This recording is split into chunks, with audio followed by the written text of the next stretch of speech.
వైజాగ్లో ఒక ఆమె ఒక చెత్త కుండీ దగ్గర ఒక ఫంక్షన్ జరుగుతుంటే వారందరూ కూడా పడేసిన ఆ ఎంగిలి ఆకుల్లో ఆహారం తింటూ ఉంటే ఒక ఆయన వెళ్ళి అడిగాడు, అమ్మా ఏంటమ్మా ఈ దుస్థితి నీకు, ఈ చెత్త కుండీ దగ్గర ఎందుకు ఇలా చేస్తున్నావు అంటే ఆమె ఒక అద్భుతమైన ఇంగ్లీష్ మాట్లాడుతుందా. యూజువల్గా ఆ స్థితిలో అలాంటి లాంగ్వేజ్ మాట్లాడుతుందని ఎవరు ఊహించలేరు.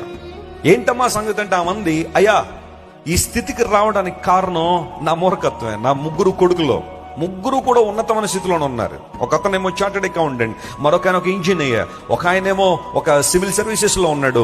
ముగ్గురు దెబ్బలు ఆడుకున్నాను, బయటికి గెంటేశారయ్యా. నా కుమారులకి నేను ఇష్టమే కానీ నా కోడలకి నేనంటే పడను. దెబ్బలు అట్లా అవుతాయి. అతను చూసుకోవచ్చు కదా, అన్నయ్య చూసుకోవచ్చు కదా అని తమ్ముడు చూసుకోవచ్చు కదా అని అన్నయ్య, అతనికి కదా మీ అమ్మ ఎక్కువ సేవ చేసింది అందరూ బట్టి చూసుకోమని కోడళ్ళు దెబ్బలాడ్డాన్ని బట్టి ఇంకేమి విస్తుకుపోయి నేను ఉండడం వల్ల మీరు దెబ్బలాడుకుంటున్నారు, వీరికి ప్రశాంతత లేదని చెప్పి ఇంట్లోంచి బయటకు వచ్చేసిందట. ఈరోజు తినడానికి లేక ఆ చెత్త కుండీల దగ్గర ఏరుకుని తింటా.